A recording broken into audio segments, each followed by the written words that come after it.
Hello guys, അപ്പോൾ welcome back to my YouTube channel. അപ്പോൾ ഇന്ന് നമ്മൾ ചെയ്യാൻ പോകുന്നതെന്ന് പറയുമ്പോൾ, നമ്മൾ ഒരു സെക്കൻഡ് ഹാൻഡ് വണ്ടി എടുക്കാൻ പോകുമ്പോൾ അതായത് ഇപ്പോൾ നമുക്ക് വണ്ടിയെക്കുറിച്ചൊന്നും വലിയ അറിവൊന്നുമില്ല വരുത്ത ഒരാളാണ് വണ്ടിയെക്കുറിച്ച് ഒരു വണ്ടി എടുക്കാൻ പോവുകയാണ്. അപ്പോൾ നമുക്ക് മെക്കാനിക് അവൈലബിൾ അല്ലാത്ത ഒരു അവസ്ഥയിൽ മാത്രമാണ് ഈ വീഡിയോയിൽ പറയുന്ന പോലെ നമുക്ക് ചെക്ക് ചെയ്യാം. പിന്നെ ഒരു ജനറൽ പ്രൊസീജിയർ പോലത്തെ കാര്യങ്ങളാണ്. അപ്പോൾ നമ്മൾ ആദ്യം തന്നെ നമുക്ക് OLX വഴി, അല്ലെങ്കിൽ നമ്മളിപ്പോൾ ഫേസ്ബുക്ക് മാർക്കറ്റ് അല്ലെങ്കിൽ ഇൻസ്റ്റാഗ്രാം അങ്ങനത്തെ വഴിയായിരിക്കും നമ്മൾ മെയിനായിട്ട് ഇപ്പോൾ സെക്കൻഡ് ഹാൻഡ് മാർക്കറ്റിംഗ് നടക്കുന്നത്. അപ്പോൾ അതിൽ ഷോപ്സ് ഉണ്ടാവാൻ ചിലപ്പോൾ അത് നമ്മൾ ഡയറക്റ്റ് ഓണർ ടു ഓണർ നമ്മൾ മേടിക്കുന്നതായിരിക്കും. അപ്പോൾ ഇൻസ്റ്റാഗ്രാമിൽ കുറേ നമ്മൾ മറ്റേ കിളിക്കുഞ്ഞു പോലത്തെ വണ്ടി എന്നൊക്കെ പറഞ്ഞ ആൾക്കാർ വണ്ടി വിൽക്കായിടും. അത് ചാടി കയറി ആരും എടുക്കരുത്. എല്ലാവരും വിൽക്കുന്നതിൽ കംപ്ലൈൻ്റ് ഉണ്ടെന്നല്ല ഞാൻ പറയുന്നത്, ബട്ട് അതിൽ കുറച്ച് പേര് വിൽക്കുന്ന വണ്ടികളിൽ കുറേ പ്രോബ്ലംസ് ഉണ്ട്. ഇപ്പോൾ ആരായാലും അങ്ങനെ തന്നെയാണ്, ഞാൻ എൻ്റെ വണ്ടി നിലക്കെട്ടിലാണ് അല്ലെങ്കിൽ അങ്ങനെയൊക്കെ പറഞ്ഞിട്ട് കഴിഞ്ഞാൽ നിങ്ങൾ ചിലപ്പോൾ മീൻസ് കംപ്ലൈൻ്റ് ഉണ്ട് എല്ലാം നമ്മൾ ജെന്യൂനായിട്ട് ആൾക്കാർ ഇടൂല. നമ്മളത് സംസാരിച്ച് അവരുടെ അടുത്ത് നിന്ന് അത് കണ്ടുപിടിക്കണം. ചിലവർ ഇതിൻ്റെ ഇടയിലും കുറേ ഫ്രോഡ്സ് ഉണ്ട്. അപ്പോൾ അതൊക്കെ നമ്മളിത് സൂക്ഷിക്കണം. അപ്പോൾ അതിൻ്റെ സ്റ്റെപ്പ് ആദ്യം ഞാൻ കുറച്ച് സ്റ്റെപ്പ് പറഞ്ഞുതരാം. ആദ്യം തന്നെ നമുക്കിപ്പോൾ ഒരു വണ്ടി ഇപ്പോൾ ലുക്ക് വൈസ് നമുക്ക് വണ്ടിക്ക് വേറെ ഒരു കംപ്ലൈൻറ്റും കാണില്ല. എന്ന് പറഞ്ഞാൽ അവർ പറയുന്ന പോലെ കിളിക്കുഞ്ഞ് വണ്ടിയായിരിക്കും. ചിലപ്പോൾ OLX അങ്ങനെ ഏതെങ്കിലും മാർക്കറ്റ് പ്ലേസ് വഴിയായിരിക്കും നമ്മൾ വണ്ടി കാണുന്നത്. അപ്പോൾ നമ്മൾ ആദ്യം തന്നെ നമുക്കിപ്പോൾ വണ്ടി ലുക്ക് വൈസ് നോക്കണം. അതായത് നിങ്ങൾ എടുക്കുമ്പോൾ വണ്ടി ഫുൾ സ്റ്റോക്ക് കണ്ടീഷനിലുള്ള വണ്ടി കഴിവതും എടുക്കാൻ നോക്കുക. കാരണം കേരളത്തിലായതുകൊണ്ട് ഇപ്പോൾ ഈ ഒരു ടയർ ഹഗ്ഗറിലേക്ക് തന്നെ നമ്മുടെ കേരളത്തിൽ ഇപ്പോൾ ഫൈനുണ്ട്. അപ്പോൾ ഒന്നെങ്കിൽ നിങ്ങൾ വണ്ടി ഫുൾ സ്റ്റോക്ക് കണ്ടീഷനിലെടുക്കുക, അല്ലെങ്കിൽ സ്റ്റോക്ക് പാർട്സ് മീൻസ് അവർ കയ്യിലുണ്ടെങ്കിൽ മാത്രം അങ്ങനെ പോയി എടുക്കുക. അല്ലെങ്കിൽ നമുക്കതിൻ്റെ പ്രൈസ് അവിടെ നമുക്ക് കുറയ്ക്കാൻ പറ്റും. അങ്ങനെ കുറച്ച് പോയിൻ്റൊക്കെ ഉണ്ട്. അപ്പോൾ ആദ്യം തന്നെ അങ്ങനെ നോക്കുക വണ്ടിയെല്ലാം പെർഫെക്റ്റ് ആണോ എന്ന് ജസ്റ്റ് ലുക്ക് വൈസ് നോക്കുക. നമ്മളിപ്പോൾ OLX അല്ലെങ്കിൽ ഫേസ്ബുക്കിൽ ഇങ്ങനെ ഒരു വണ്ടി എടുക്കാൻ പോകുമ്പോൾ നമ്മൾ 4-5 വണ്ടികൾ ഇങ്ങനെ സോർട്ട് ചെയ്യും. ഈ വണ്ടി കൊള്ളാം, ലുക്കുണ്ട്, അങ്ങനത്തെ കാര്യങ്ങൾ. അപ്പോൾ അങ്ങനെ കുറച്ച് നമ്മൾ സോർട്ട് ചെയ്ത് വയ്ക്കുക. അത് കഴിഞ്ഞെന്ന് പറയുമ്പോൾ നമ്മുടെ നമ്പർ, ചില ഓണേഴ്സ് ഇത് ഹൈഡ് ചെയ്തിരിക്കും. നമ്മളിപ്പോൾ ജെന്യൂൻ ആണോ ഇല്ലയെന്ന് അറിയാൻ വേണ്ടിയാണ് അവർ അതങ്ങനെ ചെയ്യുന്നത്. നമ്മളപ്പോൾ അവരെ കോൺടാക്ട് ചെയ്തിട്ട് ഈ ഒരു നമ്പർ നമ്മൾ സെർച്ച് ചെയ്ത് നോക്കുക. ഞാനിതിലൊരു ആപ്പിൻ്റെ ഒരു ലിങ്ക് കൊടുത്തിട്ടുണ്ട്. ആ ഒരു ആപ്പിൽ നമ്മളിത് സെർച്ച് ചെയ്ത് കഴിഞ്ഞാൽ എത്രാമത്തെ ഓണറുള്ള വണ്ടിയാണ്, അതായത് ഇതിൻ്റെ ഇൻഷുറൻസ് എപ്പോഴാണ് എടുത്തിട്ടുള്ള, പൊല്യൂഷൻ ഡീറ്റെയിൽസ്, അങ്ങനെ കുറേ ഡീറ്റെയിൽസ് നമുക്ക് അറിയാൻ പറ്റും. ചിലപ്പോൾ അവർ പറയും ഞാൻ ഫസ്റ്റ് ഓണർ വണ്ടിയാണ് ഇതിൻ്റെ എന്ന് പറഞ്ഞ് ചിലവർ ആദ്യമേ ചാടിപ്പോയി എടുക്കും ഫസ്റ്റ് ഓണർ എന്നൊക്കെ പറയും. പക്ഷേ അത് 5th ഓണർ 6th ഓണർ ആവാൻ വേണമെങ്കിൽ അത് നിങ്ങൾക്ക് ഈ ഒരു നമ്പർ പ്ലേറ്റ് വെച്ച് സെർച്ച് ചെയ്ത് കഴിഞ്ഞാൽ കിട്ടും. അപ്പോൾ അതാണ് ആദ്യത്തെ സ്റ്റെപ്പ്. നമ്മൾ അങ്ങനത്തെ ഈ നമ്പർ പ്ലേറ്റ് വെച്ച് നമുക്ക് ആ ഒരു ആപ്പ് വഴി നമുക്ക് ഡീറ്റെയിൽസ് കണ്ടുപിടിക്കാൻ പറ്റും. പിന്നെ ഓണർഷിപ്പ് കൂടുന്നതോറും ചില വണ്ടികൾക്ക് ഡിമാൻഡ് കുറഞ്ഞുകൊണ്ടിരിക്കും. അതായത് ഇപ്പോൾ ഒരു 5th ഓണർ എന്നൊക്കെ പറയുമ്പോൾ മീൻസ് ഞാനിപ്പോൾ ഒരു ജനറലായിട്ട് ഒരു കാര്യം പറഞ്ഞുതരാം. ഇപ്പം നമ്മളിതൊരു ഫസ്റ്റ് ഒരു വണ്ടി എടുത്തു. അപ്പോൾ നമ്മൾ ഷോറൂമുകാർ പറയും, ചിലവർ പറയും ഇത്ര മീൻസ് 1000 അല്ലെങ്കിൽ 2000 കിലോമീറ്റർ വരെ കൈമാറി ഓടിക്കരുത്. അതെന്തിനാണ് അങ്ങനെ പറയുന്നത്, അല്ലെങ്കിൽ അവർ പറയുന്നതുകൊണ്ട് ഉദ്ദേശിക്കുന്നതെന്ന് പറയുമ്പോൾ ഈ വണ്ടിയുടെ എഞ്ചിൻ അതായത് ഇതിൻ്റെ റൈഡറായിട്ട് അഡ്ജസ്റ്റ് ആവണം. അതായത് എല്ലാവരും കൊടുക്കുന്ന ത്രോട്ടിൽ റെസ്പോൺസ് വ്യത്യാസമാണ്. അതായത് ആ ഓണറുമായിട്ട് ആ വണ്ടി ഒന്ന് സെറ്റായി വരണം എന്നും പറഞ്ഞ് എല്ലാ വണ്ടിയും അങ്ങനെ അഴിക്കുകയാണെന്നല്ല പറയുന്നത്. മീൻസ് ഇപ്പോൾ 390 ഒക്കെ എടുക്കാൻ പോകുന്നവർത്താണ് ഞാൻ പറയുന്നത്. അങ്ങനത്തെ കുറച്ച് വണ്ടികളുണ്ടല്ലോ. നമ്മളിപ്പോൾ ചില ഓണർ മീൻസ് ജെന്യൂൻ റീസൺസ് പറഞ്ഞാൽ ഈ 3rd ഓണറൊക്കെ ആവണത് ചിലത് ജെന്യൂനും ഉണ്ടാവും. ചിലതെന്ന് പറയുമ്പോൾ എടുത്തിട്ട് അങ്ങ് അലക്കി വണ്ടീനെ മീൻസ് റിക്വൈസ് അല്ല, മീൻസ് വണ്ടി ഫുൾ അവർ അങ്ങ് പിഴിഞ്ഞെടുക്കുന്ന ഒരു അവസ്ഥയുണ്ട്. അപ്പോൾ ഇത്രയും ഓണർ ആകുമ്പോൾ ഇതിൻ്റെ വണ്ടിയുടെ സ്വഭാവം മാറിക്കൊണ്ടിരിക്കും. മീൻസ് നമുക്കൊരു അറിയായിരിക്കും വ്യത്യാസം. അപ്പോൾ നമുക്ക് അതിന് പ്രൈസ് കുറച്ച് കുറയ്ക്കാൻ പറ്റും. ഞാൻ ഈ വീഡിയോയിൽ പറയുന്ന മിക്കവാറും പോയിന്റ്സ് എന്ന് പറയുമ്പോൾ നമുക്ക് എങ്ങനെ ഇതിൻ്റെ പ്രൈസ് കുറയ്ക്കാമെന്നൊക്കെയാണ്. അപ്പോൾ പ്രൈസ് കൂട്ടാൻ ആരും നോക്കില്ല. അടുത്തതെന്ന് പറയുമ്പോൾ നമുക്ക് വണ്ടി പോയി നേരിട്ട് കാണുമ്പോൾ കുറച്ച് കാര്യങ്ങളൊക്കെ നോക്കാണ്ട്. അതായത് നോർമലി നൈറ്റ് ഒന്നും പോയി വണ്ടി നോക്കാതിരിക്കുക. പോകുമ്പോൾ കഴിവതും രാവിലെ അല്ലെങ്കിൽ ഒരു ഉച്ച സമയം വെളിച്ചമുള്ള ടൈമിൽ പോകുക. കാരണം ഈ നമ്മുടെ ബോഡി പാർട്സിലൊക്കെ മൈന്യൂട്ട് സ്ക്രാച്ചസ് ഉണ്ടാവും. അതായത് ഇതുപോലത്തെ ഇത് ഞാൻ സ്റ്റിക്കർ വലിച്ചൂരിയതാണ്. അതപ്പോൾ അതുപോലത്തെ പാടൊക്കെ ഉണ്ടാവും. അങ്ങനത്തെ കുറേ കാര്യങ്ങളുണ്ടാവും. പക്ഷെ അത് നമ്മൾ ആരും കണ്ടുപിടിക്കത്തില്ല പെട്ടെന്ന്. മീൻസ് ചെറിയൊരു സ്ക്രാച്ച് കഴിഞ്ഞ് നമുക്ക് ആ ഒരു വണ്ടി എന്തൊക്കെ കാര്യങ്ങളിൽ കൂടി പോയിട്ടുണ്ടെന്ന് ചിലപ്പോൾ മനസ്സിലാക്കാൻ പറ്റും. അപ്പോൾ നമ്മൾ മൈന്യൂട്ടായിട്ട് നോക്കണം. നമ്മൾ ആ വണ്ടി കണ്ട ഒരു എക്സൈറ്റ്മെൻറ്റിൽ ആദ്യമേ പോയി ചാടി കയറി എടുക്കാൻ നിൽക്കരുത്. നമ്മൾ ഒന്ന് നോക്കണം, എന്തൊക്കെയാണ് പ്രശ്നമുള്ള എല്ലാ കാര്യങ്ങളും ഒന്ന് നോക്കി നോക്കണം. കാരണം ചില ഓണേഴ്സ് ഇങ്ങനെ എങ്ങനെയെങ്കിലും ഇത് ആരുടെയെങ്കിലും തലയിൽ അടിച്ചേൽപ്പിച്ചിട്ട് പോയാന്ന് പറഞ്ഞ രീതിയിൽ ആൾക്കാരുണ്ടാവും. അപ്പോൾ അതിന് വേണ്ടിയാണ് ഞാൻ പറഞ്ഞത്. അപ്പോൾ എന്തെങ്കിലും കംപ്ലൈൻറ്റ് ഉണ്ടാവും, അവർ പറയത്തില്ല. കാരണം നമ്മളിത് വണ്ടി മേടിച്ച് നമ്മളെ പേരിലായി കഴിഞ്ഞാൽ പിന്നെ അയാളുമായിട്ട് ഒരു കോൺടാക്റ്റും ഇല്ല. ആദ്യം തന്നെ നമ്മൾ ആ നമ്പർ പ്ലേറ്റ് ചെക്ക് ചെയ്തു. അടുത്ത കാര്യം എന്ന് പറയുമ്പോൾ വണ്ടി എത്ര കിലോമീറ്റർ ഓടിയിട്ടെന്ന് നോക്കാം. ഫോട്ടോസിൽ ചിലപ്പോൾ ഇങ്ങനെ നമുക്ക് കാണാൻ പറ്റുമല്ലോ. ഇതാണ് നമ്മുടെ ഓടോ, നിങ്ങൾക്ക് കാണാൻ പറ്റുമെന്ന് അറിയത്തില്ല. ഇതാണ് ഓടോ, ടോട്ടൽ ഓടോ എത്ര ഓടിയിട്ടുണ്ടെന്ന് പറയുന്നത്. ഇവിടെ 12,000 കൊടുത്തിട്ടുണ്ട്. ട്രിപ്പ് ഉണ്ട് നിങ്ങൾക്ക് അറിയാൻ പറ്റും. ഇപ്പോൾ അവർ ട്രിപ്പ് ഒന്നിൻ്റെ ഫോട്ടോ ആണ് ഇടണമെങ്കിൽ ഇവിടെ ട്രിപ്പ് ഒന്നെന്ന് എഴുതിയിട്ടുണ്ടാവും. അതായത് ട്രിപ്പ് ഒന്നിൽ നമുക്ക് ഈ കിലോമീറ്റർ ഉണ്ടാവും. പിന്നെ നമുക്ക് മീൻസ് ബേസിക് ഡീറ്റെയിൽസ് ചിലവർക്ക് അറിഞ്ഞുകൂടായിരിക്കും. പിന്നെ ചിലവർ മീറ്റർ കംപ്ലൈൻ്റ് എന്നൊക്കെ പറയും, മീറ്റർ വർക്കിംഗ് അല്ല എന്നൊക്കെ പറയും. അപ്പോൾ അതൊക്കെ എങ്ങനെ കണ്ടുപിടിക്കാന്ന് പറഞ്ഞാൽ ചെറിയൊരു മീൻസ് ഇതിൻ്റെ ഇടയിൽ കുറേ ഫേക്ക് ഉണ്ട്. ചിലവർ ജെന്യൂൻ ആയിട്ട് പറയും, ചിലവർ കുറച്ച് മീൻസ് ഫേക്ക് ആയിട്ട് ഇതിൻ്റെ ഇടയിൽ ഫ്രോഡ്സ് ഉണ്ട്. അപ്പോൾ അത് ഞാൻ എങ്ങനെ കണ്ടുപിടിക്കാന്ന് പറയുന്ന കാര്യം പറഞ്ഞു. അപ്പോൾ നമ്മൾ ആദ്യം തന്നെ ഈ ഒരു നമ്പർ പ്ലേറ്റ്, അതായത് നമുക്ക് ഈ നമ്പർ കിട്ടിക്കഴിഞ്ഞാൽ ഷോറൂമിൽ പോവുക. ഇപ്പോൾ TVS ആണെങ്കിൽ TVSൻ്റെ ഷോറൂമിൽ പോവുക, KTM ആണെങ്കിൽ KTMൻ്റെ ഷോറൂമിൽ ഏതെങ്കിലും ഒരു ഷോറൂമിൽ പോയിട്ട് ഈ നമ്പർ കൊടുക്കുക. ആ നമ്പർ കൊടുത്തിട്ട് ഇതിൻ്റെ സർവീസ് ഹിസ്റ്ററി അല്ലെങ്കിൽ ആക്സിഡൻറ്റ് ഹിസ്റ്ററി നമുക്ക് ചെക്ക് ചെയ്യാൻ പറ്റും. അപ്പോൾ നിങ്ങളിത് ചെയ്തിട്ട് വേണം പോകാൻ. ഏത് വണ്ടി എടുക്കാൻ പോകുന്നതിന് മുമ്പ്, കാറാവട്ടെ ബൈക്കാവട്ടെ ഏത് വേണം എടുക്കുന്നതിന് മുമ്പ് നമ്പർ എടുത്തുകൊണ്ട് ഷോറൂമിൽ കൊടുക്കുക. ഷോറൂമിൽ കൊടുക്കുമ്പോൾ നിങ്ങൾ ഈ ഒരു വണ്ടിയുടെ ഫുൾ ഹിസ്റ്ററി എടുക്കാൻ പറ്റും. എനിക്ക് തോന്നുന്നു യമഹയ്ക്ക് ചാസിസ് നമ്പർ വേണമെന്ന് തോന്നുന്നു. ചാസിസ് നമ്പർ ഉണ്ടെങ്കിൽ മാത്രമേ നമുക്ക് സെർച്ച് ഹിസ്റ്ററി എന്തോ എടുക്കാം. അങ്ങനെ എന്തോ ഒരു ഇഷ്യൂ ഉണ്ട് യമഹയുടെ കാര്യത്തിൽ മാത്രം. മീൻസ് എന്നാലും ഡീറ്റെയിൽസ് എടുക്കാമെന്ന് തോന്നുന്നു. എനിക്ക് ഡീറ്റെയിൽസ് കിട്ടിയായിരുന്നു. ബട്ട് യമഹയ്ക്ക് എനിക്ക് തോന്നുന്നു മെയിൻ ഷോറൂംസിൽ മാത്രമേ നമുക്ക് അങ്ങനെ എടുക്കാൻ പറ്റൂ. ചെറിയ ചെറിയ ഷോറൂംസിൽ പോയാൽ കിട്ടില്ല. ബാക്കി KTMൻ്റെ ഒക്കെ എവിടെ വേണം പോയി കിട്ടും. നമുക്ക് അതിൽ ചെക്ക് ചെയ്യാൻ പറ്റും. ഇത് എത്ര തീയതി അല്ലെങ്കിൽ ഡേറ്റ് അറിയാം, ഇതിൻ്റെ മാറിയിട്ടുള്ള പാർട്സ് അറിയാം, എല്ലാം അവിടെ കറക്റ്റായിട്ട് അവർ ജെന്യൂനായിട്ട് ആ വണ്ടി ഷോറൂമിൽ ആണ് പണിഞ്ഞിട്ടുള്ളതെങ്കിൽ നമുക്കതിൻ്റെ കറക്റ്റ് ഡീറ്റെയിൽസ് അറിയാൻ പറ്റും. അതായത് വണ്ടിയുടെ ഏത് വർഷമാണ് നമ്മൾ വണ്ടി എടുത്തിട്ട് ഫസ്റ്റ് സർവീസ് എപ്പോഴും എല്ലാ സർവീസ് ഹിസ്റ്ററി എല്ലാം നമുക്ക് അറിയാൻ പറ്റും. ഓക്കെ, ഇപ്പം നിങ്ങളൊരു വണ്ടി എടുക്കാൻ പോവുകയാണ്. അപ്പോൾ ഒരു KTMൻ്റെ വണ്ടിയാണ്. ഇപ്പോൾ ഏറ്റവും കൂടുതൽ ഈ മീറ്ററിൽ മാറ്റം വരുത്തുന്നത് KTMൻ്റെ വണ്ടികളായിരിക്കും. അപ്പോൾ 390 ഒക്കെ ചിലപ്പോൾ മറ്റേ കിളിക്കുഞ്ഞു പോലത്തെ 390 6000 കിലോമീറ്റർ അല്ലെങ്കിൽ 7000 കിലോമീറ്റർ മാത്രമേ ഓടിയിട്ടുള്ളൂ എന്ന് പറഞ്ഞ് നിങ്ങൾക്കൊരു 390 വരെയാണ്. അപ്പം വിലയും കുറവാണ്. ചിലപ്പോൾ നമ്മൾ നോർമൽ മാർക്കറ്റിനെക്കാട്ടും ഒരു 20,000 30,000 ചിലപ്പോൾ കുറവായിരിക്കും ആ 390ക്ക്. നമ്മളിപ്പോൾ ചാടിപ്പോയോ 6000 കിലോമീറ്ററോടെ ഭയങ്കര ഇതാണ്, നമ്മളിപ്പോൾ വിറ്റ് പോകും പെട്ടെന്ന് പോകും എന്നൊക്കെ പറഞ്ഞ് നമ്മൾ പോയി എടുക്കാം. അപ്പോൾ അവിടെ എനിക്കിതൊരു എക്സ്പീരിയൻസ് ഉള്ള കാര്യമായിരുന്നു. നമ്മളിപ്പോൾ ഒരു വണ്ടി എടുക്കാൻ പോകുമ്പോൾ ആ വണ്ടിയുടെ കിലോമീറ്റർ ചിലപ്പോൾ 6000 ആയിരിക്കും നമ്മൾ ഇതിൽ കാണുന്നത്. പക്ഷേ നമ്മളിങ്ങനെ ചെക്ക് ചെയ്യാണ്ട് പോയി എടുത്തു കഴിഞ്ഞാൽ നമ്മൾ 6000 എന്ന് പറഞ്ഞ് നമ്മൾ കൊണ്ടുപോകും. പക്ഷേ നമ്മൾ ഈ ഷോറൂമിൽ പോയി ചെക്ക് ചെയ്യുമ്പോൾ ചിലപ്പോൾ ആ ഒരു വണ്ടി ഒരു 3 വർഷം മുമ്പോ 2 വർഷം മുമ്പോ 6000 ക്ലോക്ക് ചെയ്തിട്ട് സർവീസിന് കയറ്റിയപ്പോൾ അവിടെ സർവീസിൽ എഴുതിയിട്ടുണ്ടാവും ഇന്ന ഡേറ്റിൽ അത് 6000 കിലോമീറ്ററിന് പോയിട്ടുണ്ട്. അപ്പോൾ ഇത്രയും വർഷം വണ്ടി അനങ്ങാണ്ടിരുന്നെന്ന് പറഞ്ഞാൽ എങ്ങനെയാണ്? അപ്പോൾ അങ്ങനെ ഒരു കാര്യമുണ്ട്. അതായത് ഒരു കാര്യം ഉണ്ടായിരുന്നു. കാരണം എൻ്റെ ഫ്രണ്ടിൻ്റെ ഒരു RC 200 ഉണ്ട്. ഞാൻ ഇതിൽ റിവ്യൂ ഇട്ടിട്ടുള്ള ഒരു 200 ആണെന്ന് തോന്നുന്നു. ഞങ്ങളുടെ കയ്യിലിരുന്ന ഒരു വണ്ടിയായിരുന്നു. അപ്പോൾ ഞങ്ങൾ ജെന്യൂൻ ആയിട്ടാണ് കൊടുത്തത്. അതായത് ഫുൾ ഷോറൂം ഹിസ്റ്ററി ഉണ്ട് വണ്ടിയുടെ. നമ്മൾ എന്തൊക്കെ ചെയ്തിട്ടുണ്ടോ എല്ലാം നമ്മൾ KTM ഷോറൂമിൽ പോയാണ് ആ വണ്ടി ചെയ്തിട്ടുള്ളത്. ജെന്യൂൻ പാർട്സൊക്കെ യൂസ് ചെയ്തിരുന്ന പുള്ളി. അപ്പോൾ ഞങ്ങൾ ആ വണ്ടി അപ്പോൾ സെയിൽ ചെയ്യാൻ കൊടുത്തു. ഒരു അത്യാവശ്യം വന്നപ്പോൾ പുള്ളി സെയിൽ ചെയ്തു. അപ്പോൾ എനിക്ക് തോന്നുന്നു ഞങ്ങളൊരു 29,000 കിലോമീറ്റർ 28,000 29 അങ്ങനെ എന്തോ റേഞ്ചിൽ ഞങ്ങളത് ഓടിയിട്ടുണ്ട്. അതായത് ഞാനാണ് സർവീസിന് പോയിട്ടുള്ളത്, അതുകൊണ്ടാണ് ഞാൻ പറയുന്നത് കറക്റ്റായിട്ട്. അപ്പോൾ ഇത്രയും കിലോമീറ്റർ ഓടിയിട്ടുണ്ട്. പക്ഷേ വണ്ടി പക്കയാണ്. ഞങ്ങൾക്ക് ആകെ കൂടെ അറിയാവുന്ന ഇവിടെ ഒരു ചെറിയൊരു ഈ ഒരു ഭാഗത്ത് ഞങ്ങളൊരു ചെറിയ സ്റ്റിക്കർ ഒട്ടിച്ചിട്ടുണ്ട്. ഞങ്ങൾക്ക് അതിൻ്റെ ഒരു പാട് മാത്രമേ ഞങ്ങൾക്ക് അറിയാമായിരുന്നു. അപ്പോൾ ഒരിക്കൽ ഞങ്ങളിങ്ങനെ ചുമ്മാ പയ്യന്മാരാകുമ്പോൾ മെയിനായിട്ട് നമ്മൾ OLX കയറി ചുമ്മാ ഒരാവശ്യമില്ലാണ്ട് ചുമ്മാ ഇങ്ങനെ വണ്ടി തിരഞ്ഞുകൊണ്ടിരിക്കത്തില്ലേ, ആ ഒരു ഇതിൽ തിരഞ്ഞപ്പോൾ ഈ വണ്ടി കിടക്കുന്നു. ഓക്കെ, അപ്പം ഞങ്ങൾ പറഞ്ഞു, അപ്പോൾ ഞങ്ങൾ വിറ്റ ആൾ വേറെ ആർക്കോ വിറ്റിട്ടുണ്ട്. ഒരു തൃശ്ശൂരിലുള്ള ഒരു ടീമാണ് ആ സെയിലിന് ഇട്ടിരുന്നത്. അപ്പോൾ ഞങ്ങൾ കറക്റ്റ് പോയി നമ്മൾ ഇരുന്ന വണ്ടിയില്ലേ എങ്ങനെയാണ് അന്നൊക്കെ കാര്യങ്ങൾ നോക്കിയപ്പോൾ ഞങ്ങളിങ്ങനെ സ്ക്രോൾ ചെയ്ത് പോയപ്പോൾ 12,000 കിലോമീറ്റർ. ഞങ്ങൾ ഡൗട്ട് തോന്നി, അയ്യോ ഇനി ഞങ്ങൾ ഒട്ടിച്ച പോലെ വേറെ ആരെങ്കിലും ഒട്ടിച്ചോ എന്ന് പറഞ്ഞ നമ്പറൊക്കെ ചെക്ക് ചെയ്തു. ഞങ്ങളിരുന്ന സെയിം നമ്പർ എല്ലാം സെയിം 12,000 കിലോമീറ്റർ ഓടിയിരിക്കുന്നത്. RC 200 BS6ൻ്റെ കാര്യമാണ് പറയണേ. 12,000 കിലോമീറ്ററിലിരിക്കുന്നത്. ഞങ്ങൾ 28 26 ആ റേഞ്ച് എന്തോ ഓടിയിട്ടുണ്ടോ. ഞങ്ങൾ ചുമ്മാ ചാറ്റ് ചെയ്തു ആ പുള്ളിയുടെ അടുത്ത്. അപ്പോൾ പറഞ്ഞു ഇല്ല ജെന്യൂൻ വണ്ടിയാണ്, 12,000 കിലോമീറ്റർ മാത്രമേ ഓടിയിട്ടുള്ളൂ അങ്ങനത്തെ ഇതിൽ സംസാരിച്ചു. ഞങ്ങൾ പറഞ്ഞു ചേട്ടാ ഞങ്ങളിരുന്ന വണ്ടിയാണ്, ഞങ്ങളതിൽ 28,000 കിലോമീറ്റർ ഓടിയിരുന്നു. എനിക്ക് തോന്നുന്നു പുള്ളി ഞങ്ങളെ ബ്ലോക്ക് ചെയ്തെന്ന് തോന്നുന്നു. പിന്നെ അതിൻ്റെ ഒരു കോൺടാക്ട് ഇല്ലായിരുന്നു. ഓക്കെ, അപ്പോൾ അങ്ങനത്തെ കുറച്ച് ഇഷ്യൂ ഉണ്ട്. അതുകൊണ്ട് എല്ലാവരും നമ്പർ പോയി ആ ഷോറൂമിൽ പോയി ചെക്ക് ചെയ്യുക. അതാണ് രണ്ടാമത്തെ കാര്യം.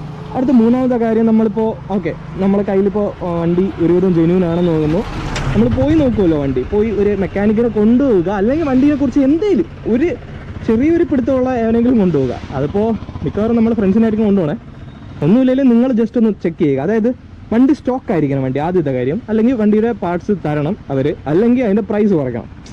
ഓക്കെ, ഇതിപ്പോൾ ഇത്രയും നമുക്ക് ചെയ്യാം, നമുക്ക് പറഞ്ഞു ചെയ്യാം. ബ്രോ ഇതാണ് ഇങ്ങനെയാണ്, സ്റ്റോക്ക് വണ്ടിയാണെങ്കിൽ ഞാൻ എടുക്കാം, അങ്ങനത്തെ കാര്യത്തിൽ സംസാരിക്കാം എന്നും പറഞ്ഞ് മറ്റേ പവർട്രോണിക്സും മറ്റേ ഈ പെർഫോമൻസ് അപ്ഗ്രേഡ് ചെയ്തിരിക്കുന്ന വണ്ടിയുടെ അടുത്ത് പോയി ചേട്ടാ എനിക്ക് സ്റ്റോക്ക് വേണം എന്നും പറഞ്ഞ് ഒക്കെ ഉണ്ടാവും, പവർട്രോണിക്സ് ഒക്കെ വേണ്ട എന്ന് പറഞ്ഞ രീതിയിൽ സംസാരിക്കുന്നത് കുറച്ച് ബുദ്ധിമോശമാണ്. അങ്ങനത്തെ വണ്ടിയൊക്കെ കിട്ടണമെങ്കിൽ ചാടിക്കറി എടുത്തോ, അയ്യോ സോറി നോക്കിയിട്ടെടുക്കുക.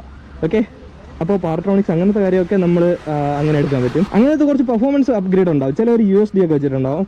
USD ഒക്കെ കഴിവതും ഓരോരുത്തർ സ്റ്റോക്ക് കിട്ടുമോ നോക്കുക. അല്ലെങ്കിൽ നമുക്ക് മീൻസ് അത്ര USD ഒക്കെ ഇപ്പോൾ ഇതിൻ്റെ അകത്ത് USD ഒക്കെ കയറ്റി കഴിഞ്ഞാൽ കുറച്ച് ഇഷ്യൂസൊക്കെ ഉണ്ട്. അതൊക്കെ നിങ്ങൾ മീൻസ് മോഡിഫിക്കേഷൻ അങ്ങനത്തെ കാര്യത്തിലൊക്കെ വരും. അപ്പോൾ നമുക്ക് വേറെ ഒരു വീഡിയോയിൽ ചെയ്യാം. ഓക്കെ, അപ്പോൾ സെക്കൻഡ് ഹാൻഡ് വണ്ടി എടുക്കുമ്പോൾ നമുക്ക് ആ ഒരു കാര്യത്തിലോട്ട് വരാം. അപ്പോൾ നമ്മൾ കഴിവതും സ്റ്റോക്ക് സാധനങ്ങൾ എടുക്കാൻ നോക്കുക. അല്ലെങ്കിൽ അവരുടെ അടുത്ത് കോംപ്രമൈസ് എന്തെങ്കിലും കാര്യങ്ങൾ കോംപ്രമൈസ് ചെയ്യാൻ നോക്കുക. ഓക്കെ, സ്റ്റോക്ക് ഇപ്പോൾ ഈ ഒരു ലിവർ വെച്ചിരിക്കുമ്പോൾ നമ്മൾ വിചാരിക്കും കൊള്ളാം സെറ്റാണെന്നൊക്കെ പറഞ്ഞ് നമ്മൾ ചിലപ്പോൾ ഓക്കെ ഇതിൻ്റെ ചിലവർ ബ്രാൻഡഡ് വയ്ക്കും, ഇത് ചാത്തനാണ്. ഓക്കെ, ഇത് ചുമ്മാ ഇപ്പോൾ തൽക്കാലത്തേക്ക് വെച്ചിരിക്കുന്നത്. കാരണം ഇതിൻ്റെ ബാറിൻ്റെ ഇളകി നമ്മൾ ഈ RTR എടുക്കുകയാണെങ്കിൽ ഇപ്പോൾ RTRൻ്റെ കേസിലാണെങ്കിൽ ആ ബാറിൻ്റെ 2 ലൂസായി കഴിഞ്ഞാൽ വൈബ്രേഷൻ ഭയങ്കര കൂടുതലാണ്. ഹാൻഡിൽ ബാറിൽ എത്തുന്ന വൈബ്രേഷൻ നല്ല കൂടുതലാണ്. അപ്പോൾ അത് നിങ്ങൾ അറിയാൻ പറ്റും നിങ്ങൾ ഓടിക്കുമ്പോൾ. അവരിതൊക്കെ പറയുമെങ്കിലും ആ ബാറിൻ്റെ കൂടി മേടിച്ച് വയ്ക്കുക. ബാറിനൊക്കെ അത്യാവശ്യം വിലയുണ്ട്. ഓക്കെ, മീൻസ് ബാറിൻ്റെ വെയിറ്റ് വരുന്നത് കുറച്ച് വിലയുണ്ട്. അപ്പോൾ അതൊക്കെ നിങ്ങൾ മേടിച്ച് വയ്ക്കുക. അപ്പോൾ ഇങ്ങനത്തെ ഒരു വണ്ടിയാണെങ്കിൽ നമുക്കിപ്പോൾ നോക്കുമ്പോൾ സ്ക്രാച്ചസ് ഒന്നും കാണില്ല. ഇങ്ങനത്തെ കുറച്ച് ഇഷ്യൂസൊക്കെ ഉണ്ട്. ചില എന്നും പറഞ്ഞ് ഭയങ്കര ചെറിയ മൈന്യൂട്ടിനെ നമ്മൾ ചവിട്ടാൻ നിന്ന് ചിലപ്പോൾ ഓണർ വല്ലതും പറയും കേട്ടോ. മീൻസ് നമുക്ക് വിസിബിൾ അല്ലാത്ത കാര്യങ്ങൾ, മീൻസ് ചെറിയ സ്ക്രാച്ചൊക്കെ നമുക്ക് വലിയ കുഴപ്പമില്ല. കാരണം പോളിഷ് ചെയ്താൽ ചിലപ്പോൾ മാറും. ഡീപ്പായിട്ടുള്ളതൊന്നും മാറത്തില്ല, ചെറുതായിട്ടുള്ള കാര്യങ്ങളൊക്കെ മാറും. പിന്നെ മിറർ എപ്പോഴും ഏത് വണ്ടി എടുത്താലും RC390 ഏത് വണ്ടി എടുത്താലും മിറർ നിങ്ങൾ മേടിക്കണം. മിററും ഈ ഒരു ടെയിൽ ടൈഡി പിന്നെ ഈ ടയർ ഹഗർ, ഇത് 3ഉം നിങ്ങൾ ഏത് വണ്ടി എടുത്താലും ഒരിക്കലും കോംപ്രമൈസ് ചെയ്ത് ഇത് 3ഉം വേണം. ഈ 3 കാര്യങ്ങൾ നിങ്ങൾ ഇപ്പോൾ ഗ്രാബിലേലും നിങ്ങൾക്ക് കുഴപ്പമില്ല, ഇത് 3 നിങ്ങൾ മേടിച്ച് വയ്ക്കുക. ആദ്യത്തെ കാര്യം ഏറ്റവും ഇമ്പോർട്ടൻ്റ് ആയിട്ടുള്ളത് നമ്മുടെ മിറേഴ്സാണ്. മിറേഴ്സ് ഇല്ലാണ്ട് കഴിവതും വണ്ടി ഓടിക്കാതിരിക്കുക. കാരണം ലുക്കൊക്കെ തന്നെയാണ് മിററില്ലെങ്കിൽ ഇത് ഈ ഒരു വണ്ടിയിലൊന്നും ഈ മിറർ എടുത്തു കഴിഞ്ഞ് കഴിഞ്ഞാൽ ലുക്കൊക്കെ തന്നെയാണ്. പക്ഷേ നമ്മുടെ സേഫ്റ്റി മാത്രമല്ലല്ലോ, നമ്മളെ പുറകിലും ആൾക്കാരുണ്ട്. ഒരു സേഫ്റ്റി ഫീച്ചറായിട്ട് മിറർ കഴിവതും മിറർ വയ്ക്കുക. എങ്ങനെയെങ്കിലും മിറർ വെച്ചിരിക്കുക. നിങ്ങൾ ലുക്ക് നോക്കരുത്.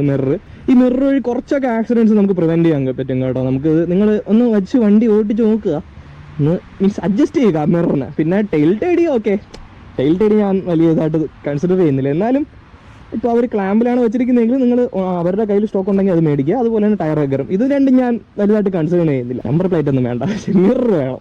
ഓക്കെ, മിറർ ഏറ്റവും നമ്മുടെ ഇമ്പോർട്ടൻ്റ് കാര്യമാണ്. അപ്പോൾ അത് നമ്മൾ നോക്കി വയ്ക്കുക. അപ്പം പിന്നെ നമ്മളെ ടയേഴ്സ് 2 ടയേഴ്സ് ഉണ്ടാകും. നമ്മളിങ്ങനെ നോക്കുമ്പോൾ നമുക്ക് ഒന്നുമില്ല, നമ്മൾ ജസ്റ്റ് ചുമ്മാ നോക്കിയാൽ, നമ്മൾ ഭയങ്കര പ്രൊഫഷണലായിട്ട് നോക്കിയൊന്നും വേണ്ട. ഇങ്ങനെ നോക്കുമ്പോൾ ത്രെഡ് ഉണ്ടോ നോക്കണം.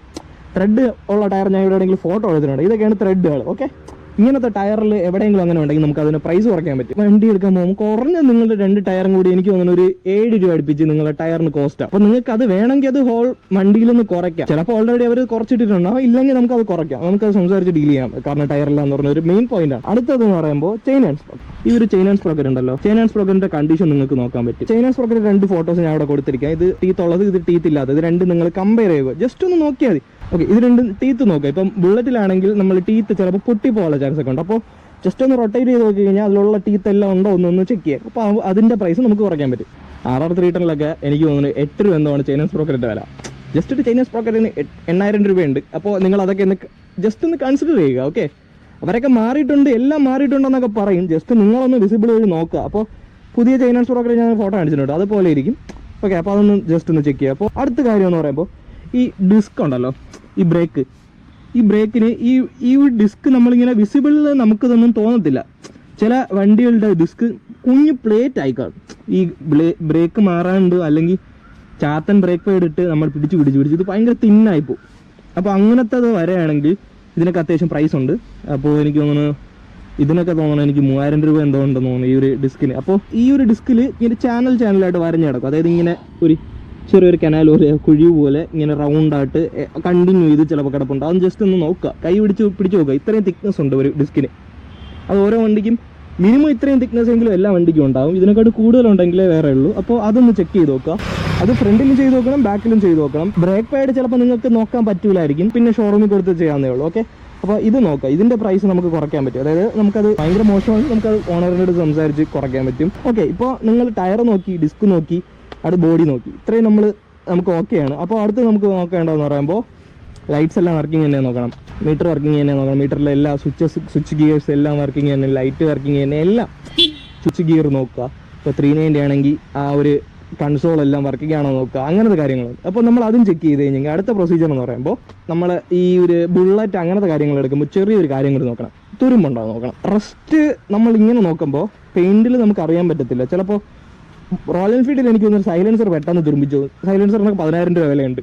എല്ലാ വണ്ടിക്കും സൈലൻസറിനൊക്കെ അത്യാവശ്യം പ്രൈസ് ഉണ്ട്. RR310 എനിക്ക് തോന്നുന്നു 20,000 30,000 50,000 അങ്ങനെ എന്തൊക്കെ പ്രൈസ് ഉണ്ട്. ഓക്കെ, അപ്പോൾ അത് നിങ്ങൾ കൺസിഡർ ചെയ്യുക. ഓക്കെ, ഇപ്പോൾ ഇത്രയും നമ്മൾ നോക്കി, തുരുമ്പുണ്ടോ നോക്കി, ബാക്കിയെല്ലാം ചെക്ക് ചെയ്തു, വണ്ടിക്ക് വേറെ ഇഷ്യൂ ഒന്നുമില്ല. പിന്നെ ഇത്രയും നമ്മൾ നോക്കി, പിന്നെ എല്ലാം ബാക്കി പാർട്സ് എല്ലാം അവിടെ തന്നെ ഉണ്ട്, അതായത് ഗ്രാബ് അങ്ങനത്തെ കാര്യമൊക്കെ ഉണ്ട്.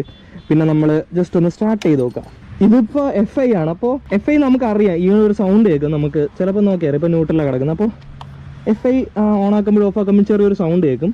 നമ്മൾ ജസ്റ്റ് ഇപ്പോൾ ഇതിലാണെങ്കിൽ ഫെദർ ടച്ച് സ്റ്റാർട്ടോ അങ്ങനെ എന്തൊക്കെ ഉണ്ട്. അപ്പോൾ നമ്മൾ ഒറ്റ ഇതിൽ തന്നെ വണ്ടി ഓണായി. ഓക്കെ, ചില വണ്ടിയിലെന്ന് പറയുമ്പോൾ ഇത് കിടന്നിങ്ങനെ അടിച്ചടിച്ച് കടന്ന് പറഞ്ഞാൽ അടിച്ചുകൊണ്ടിരിക്കും. അങ്ങനെയുള്ള വണ്ടിക്ക് മെയിനായിട്ട് ഒരു കംപ്ലയിൻറ്റ്, എഞ്ചിൻ കംപ്ലയിൻ്റ് ഉണ്ടെന്ന് മാത്രം നിങ്ങൾ അറിഞ്ഞിരുന്നാൽ മതി, വേറെ ഒന്നും നോക്കണ്ട. ഓക്കെ, ഇങ്ങനെ അടിച്ചുകൊണ്ടിരിക്കുകയാണെങ്കിൽ നിങ്ങൾ എഞ്ചിൻ കംപ്ലയിൻ്റ് ഉണ്ട്. ഇപ്പോൾ നോർമൽ ഒരാൾക്കാണെങ്കിൽ അതൊരു എഞ്ചിൻ കംപ്ലയിൻ്റ് ഉണ്ടെന്ന് മാത്രം നിങ്ങൾ അറിഞ്ഞിരുന്നാൽ മതി. അടുത്തൊരു മെക്കാനിക്കിനും കൂടി കൊണ്ട് ചെക്ക് ചെയ്ത് കഴിഞ്ഞാൽ പുള്ളി കറക്റ്റ് അതിൻ്റെ കംപ്ലയിൻ്റ് എന്നാണ് പറഞ്ഞത്. ഓക്കെ, ബ്രേക്ക് ഞാൻ വിട്ടുപോയി. അപ്പോൾ ബ്രേക്ക് ചില വണ്ടിക്ക് നമുക്ക് V3-ലൊക്കെ ജസ്റ്റ് ഒരു 2 ഫിംഗർ മതിയാവും. ചില വണ്ടിക്ക് ഇതങ്ങ് അറ്റം വരും. ഈ RTR-നല്ല, RTR-ന് ഇങ്ങനെ ഒരു ഇഷ്യൂ ഉണ്ട്, അതായത് ഇങ്ങ് അറ്റം വരെ വരും, ഒരു ബ്രേക്കും ഇങ്ങ് അറ്റം വരെ വരത്തില്ല. RTR ഒഴികെ, RTR-ന് എല്ലാത്തിനും ഒരുവിധ സ്പോഞ്ചിൽ വരാം, ഇങ്ങനത്തെ സ്പോഞ്ചി ബ്രേക്സാണ്.